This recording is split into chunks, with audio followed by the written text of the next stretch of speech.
আবারও শীতলকুচিতে উদ্ধার হলো নিষিদ্ধ কাপ সিরাপ। গোপন সূত্রে খবরের ভিত্তিতে বুধবার রাত্রে অভিযান চালায় শীতলকুচি থানার পুলিশ। সেই অভিযানে এক বাড়ি থেকে 2385 নিষিদ্ধ কাপ সিরাপ উদ্ধার হয়।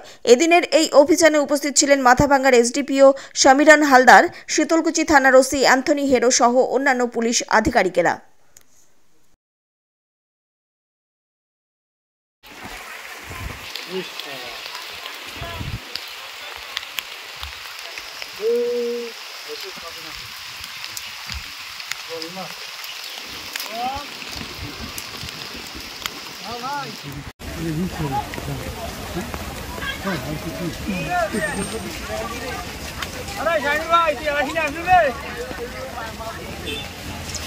এখানে কি হয়েছে, কি সমস্যাটা কি হয়েছে মানে কি শুনলেন? মানে ওই ইয়ে পাইছে ফেন্সি ডিলার গাঁজা। আচ্ছা, কটা নাগাদ পুলিশ প্রশাসন আসে? রাতে একটা, রাত্রি একটা। হ্যাঁ এখন নিয়ে গেল? হ্যাঁ। আচ্ছা, কাউকে কি আচ্ছা আটক করা হয়েছে?